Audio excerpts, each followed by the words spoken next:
unfortunately he couldn't make it. My name is Leanne Ford, and I'm a farm animal veterinarian practicing for Bishopton Veterinary Group in North Yorkshire, the UK. So we have a sister company known as RAFT Solutions, and there are 4 divisions of this company. So the first division is research, the second is advanced breeding, which is where this project took part, and food futures and training. So this sister company allows us to carry out work within the veterinary and agricultural industry alongside our in-practice work.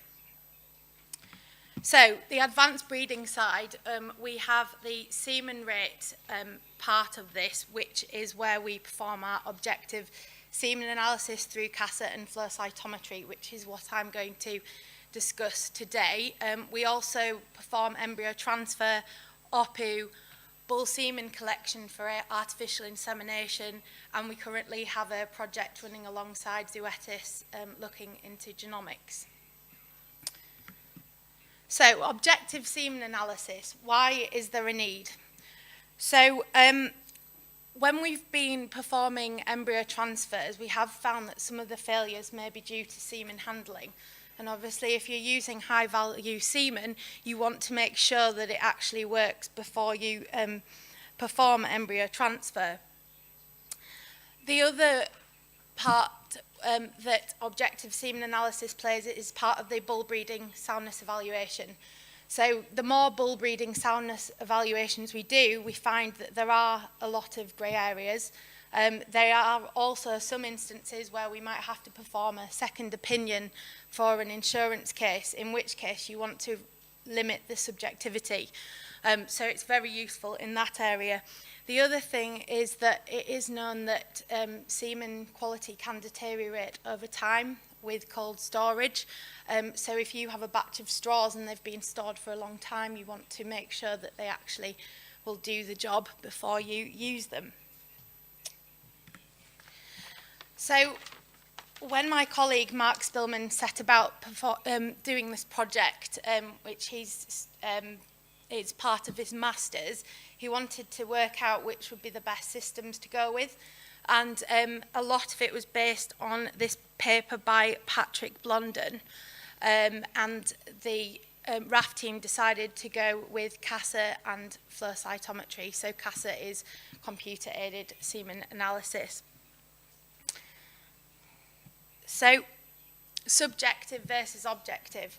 So for years now, bull breeding soundness exams and other semen analysis has been carried out through microscopy by eye, which obviously is a rather subjective method, particularly when it comes to analysing the motility parameters. So these graphs here illustrate the bias that you get with subjectivity. So the CASA analysis, which is in the dark green, is a fairly normal distribution curve. However, when you look at subjective microscopy, you can see that there is a bias, and particularly when we put threshold values on pass-fail, that seems to influence people's decisions. So the project for my colleague's masters is funded by Innovate UK, who was mentioned earlier by David Black. We had submissions. We invited our dairy and beef clients to submit artificial insemination straws to be analysed.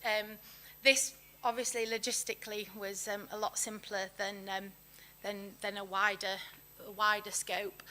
So all samples were investigated using computer-aided semen analysis and flow cytometry using frozen semen. So to kick it off, we wanted to establish our ranges, means and medians. All samples were assessed for motility, kinematics, normal morphology and density using the computer-aided semen analysis.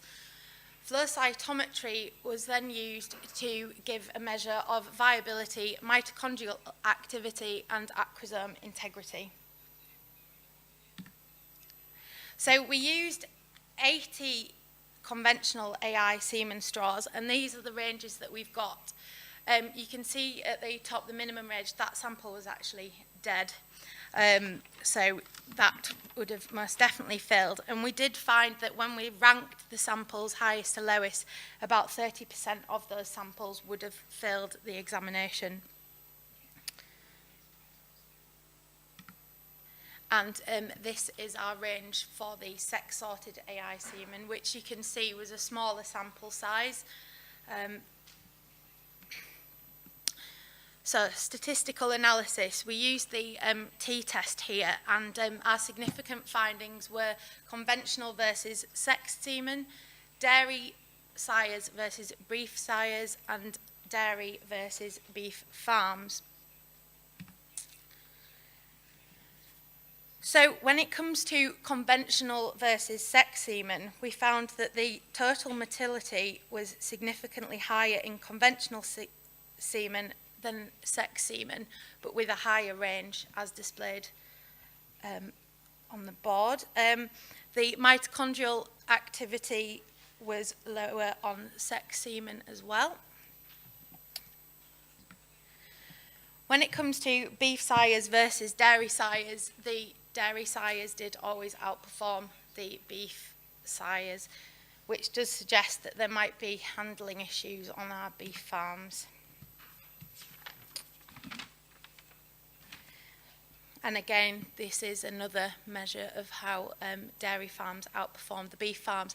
And the beef farms do seem to perform less well, but also with a higher range within the straws. So we're not supposed to use semen analysis to try to predict conception rates, but just as a bit of interest and an aside point, my colleague did have a retrospective look at one of our block calving herds, and the biggest correlation with conception rates for 30-day PDs was with the total motility at 2 hours post-thawing. So that was just for interest, really. The other thing we did was we invited vets from our network to submit extended fresh semen samples from bull breeding soundness exams. And you can see here the difference between subjective evaluation of vets on farm during the examination and versus the CASA analysis. And again, it sort of illustrates how we have threshold cut-offs for bull breeding soundness exams for pass and fail, and the distribution of values is a lot smaller in subjective analysis, with people tending to stick towards the threshold pass-fail areas. So in conclusion, there are significant differences in the quality of semen being used on farm, and there are a range of influencing factors. This research is ongoing, so with every semen rate sample that we receive, we are trying to collate data to have a larger sample size. We do think that management and handling on the farm after release from the study is likely to be a significant factor. An assessment of semen quality at the point of use may allow for a better decision making specific to that semen, and our turnaround is quite fast. So samples are submitted and the result report will be distributed within 5 days of submission. We can do it faster as well if that's arranged with our office. So that summarises everything. Thank you for listening. As I say, I was not involved in this study, so if you do have further questions, I would invite you to connect with Jonathan Statham on this. So I do have his business card and he can tell you more about the project and semen rate as a service in general.